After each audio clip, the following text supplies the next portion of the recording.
का एलिमिनेटर मुकाबला Lucknow super giants और रॉयल चैलेंजर्स बैंगलोर के बीच कोलकाता के ईडन गार्डन में खेला गया, जिसमें लखनऊ सुपर जायंट्स टॉस जीतकर पहले गेंदबाजी करने का निर्णय लिए।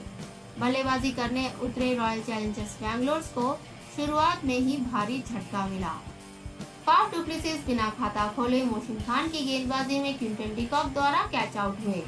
उनके बाद विराट कोहली भी ज्यादा देर तक मैदान पर टिक नहीं पाए। वे 24 गेंदों में 104.17 स्ट्राइक रेट के साथ 2 चौके लगाकर 25 रन बना के आवेश खान की गेंदबाजी में मोहसिन खान को कैच देकर आउट हुए। उनके बाद ग्लेन मैक्सवेल केवल 9 रन बनाकर कुणाल पांड्या की गेंदबाजी में एविन लेविस को कैच देकर आउट हुए। उनके बाद लमरोर 9 गेंदों में 155.56 स्ट्राइक रेट के साथ 2 चौके लगाकर 14 रन बना के रवि बिश्नोई की गेंदबाजी में केएल राहुल को कैच देकर आउट हुए और अंत तक रजत पाटीदार और दिनेश कार्तिक ने मिलकर इनिंग्स को संभालते हुए स्कोर बोर्ड को आगे बढ़ाया। रजत पाटीदार 54 गेंदों में नाबाद 112 रन बनाए तो वही दिनेश कार्तिक 23 गेंदों में नाबाद 37 रन बनाए और दोनों अंत तक अजय रहकर 200 पार कराने में अहम भूमिका निभाया।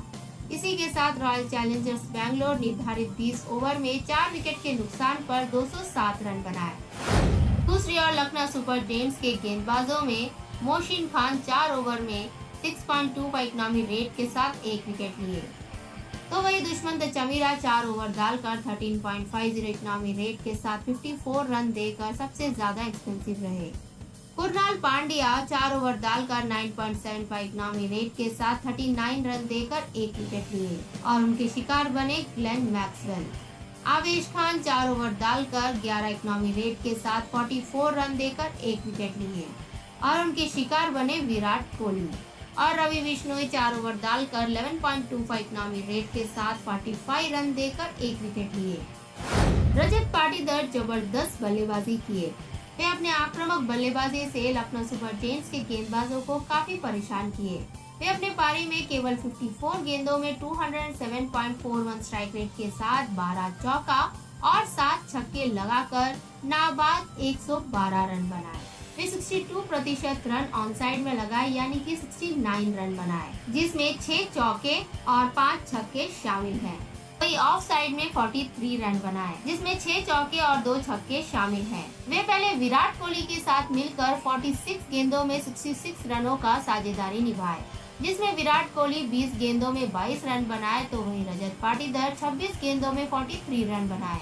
उनके बाद ग्लेन मैक्सवेल के साथ 12 गेंदों में 16 रनों का साझेदारी निभाए, जिसमें ग्लेन मैक्सवेल 10 गेंदों में 9 रन बनाए तो वही रजत पाटीदार 2 गेंदों में 7 रन बनाए। उनके बाद महिपाल लमरोर के साथ मिलकर 17 गेंदों में 29 रन बनाए, जिसमें महिपाल लमरोर 9 गेंदों में 14 रन बनाए तो वही रजत पाटीदार 8 गेंदों में 13 रन बनाए और आखिरी तक अजय रहकर दिनेश कार्तिक के साथ मिलकर 200 रन पार करने में मुख्य भूमिका निभाए।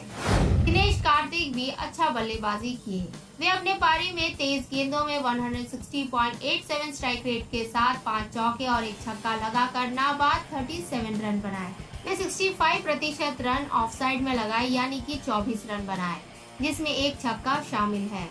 वही ऑन साइड में 13 रन बनाए, जिसमें 5 चौके शामिल हैं।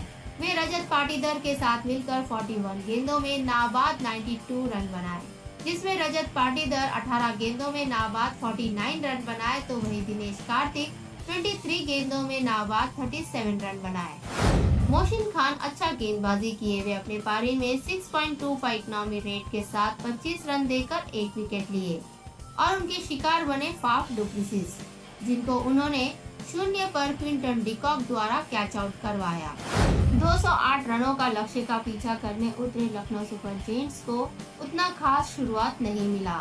क्विंटन डिकॉक केवल 6 रन बनाकर मोहम्मद सिराज की गेंदबाजी में फाफ डु प्लेसिस को कैच देकर आउट हुए। उनके बाद उतरे मनन वोहरा अच्छा बल्लेबाजी किए। वे केएल राहुल के साथ मिलकर इनिंग्स को संभालते हुए स्कोर बोर्ड को आगे बढ़ा रहे थे, लेकिन वे अपने पारी में 11 गेंदों में 172.73 स्ट्राइक रेट के साथ 1 चौका और 2 छक्के लगाकर 19 रन बना के जॉस हैजलवुड की गेंदबाजी में शाहबाज अहमद को कैच देकर आउट हुए। उनके बाद उतरे दीपक हुडा भी शानदार बल्लेबाजी करके केएल राहुल का अच्छा साथ दिए और वे 26 गेंदों में 45 रन बनाकर क्लीन बोल्ड होकर पेविलियन लौट गए। उनके बाद मार्कस स्टोइनिस केवल 9 रन बनाकर हर्षल पटेल की गेंदबाजी में रजत पाटीदार को कैच देकर आउट हुए और उनके बाद केएल राहुल अच्छा बल्लेबाजी करके 79 रन बनाकर कैच आउट होकर पेविलियन लौट गए, लेकिन कुणाल पांड्या बिना खाता खोले हैजलवुड की गेंदबाजी में उन्हीं को कैच देकर आउट हुए और अंत तक एविन लेविस 6 गेंदों में नाबाद 2 रन बनाए। वही दुष्मंत चमीरा 4 गेंदों में 275 स्ट्राइक रेट के साथ एक चौका और एक छक्का लगाकर नाबाद 11 रन बनाए और लखनऊ सुपर जायंट्स निर्धारित 20 ओवर में 6 विकेट के नुकसान पर 193 रन बनाए। इसी के साथ रॉयल चैलेंजर्स बैंगलोर 14 रनों से इस मैच को जीत गए। दूसरी ओर रॉयल चैलेंजर्स बैंगलोर के गेंदबाजों में हैजलवुड 4 ओवर डालकर 3 विकेट लेकर सबसे सफल गेंदबाज रहे। वहीं मोहम्मद सिराज 4 ओवर डालकर 10.25 नॉमी रेट के साथ 41 रन देकर 1 विकेट लिए। शाहबाज अहमद 4 ओवर डालकर 8.75 नॉमी रेट के साथ 35 रन दिए। हसरंगा 4 ओवर डालकर 10.50 नॉमी रेट के साथ 42 रन देकर 1 विकेट लिए और हर्षल पटेल 4 ओवर डालकर 6.25 नॉमी रेट के साथ 25 रन देकर 1 विकेट लिए। केएल राहुल शानदार बल्लेबाजी करके आईपीएल करियर में अपना 31 अर्धशतक पूरा किए। वे अपने पारी में 58 गेंदों में 136.21 स्ट्राइक रेट के साथ 3 चौके और 5 छक्के लगाकर 79 रन बनाए। वे 78% रन ऑन साइड में लगाए यानी कि 62 रन बनाए, जिसमें 2 चौके और 5 छक्के शामिल हैं। वही ऑफ साइड में 17 रन बनाए, जिसमें 1 चौका शामिल है। वे पहले मनन वोहरा के साथ मिलकर 21 गेंदों में 33 रनों का साझेदारी निभाए, जिसमें वोहरा 11 गेंदों में 19 रन बनाए तो वही केएल राहुल 10 गेंदों में 8 रन बनाए। उनके बाद दीपक हुडा के साथ मिलकर 61 गेंदों में 96 रनों का साझेदारी निभाया और फिर उनके बाद मार्कस स्टोइनिस के साथ मिलकर 17 गेंदों में 36 रनों का साझेदारी निभाया, जिसमें मार्कस स्टोइनिस 9 गेंदों में 9 रन बनाए तो वही केएल राहुल 8 गेंदों में 20 रन बनाए।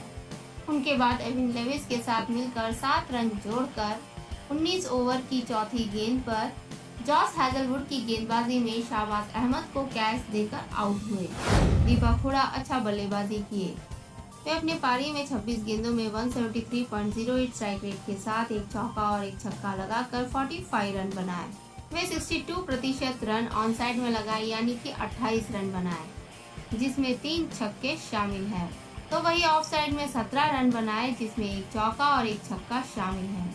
वे तीसरे विकेट के लिए केएल राहुल के साथ मिलकर 61 गेंदों में 96 रनों का शानदार साझेदारी निभाए, जिसमें केएल राहुल 35 गेंदों में 48 रन बनाए तो वही दीपक हुडा 26 गेंदों में 45 रन बनाए और वे 15 ओवर की चौथी गेंद पर हसरंगा की गेंदबाजी में क्लीन बोल्ड होकर आउट हुए। जॉस हैजलवुड अच्छा गेंदबाजी किए। वे अपने पारी में 4 ओवर डालकर 10.75 नॉमी रेट के साथ 43 रन देकर 3 विकेट लिए। वे पहले मनन वोहरा को शाहबाज अहमद द्वारा कैच आउट करवाए और उनके बाद केएल राहुल को भी शाहबाज अहमद द्वारा कैच आउट करवाए और अंत तक कुणाल पांड्या को 0 पर कैच आउट करके अपने खाते में 3 विकेट डाले।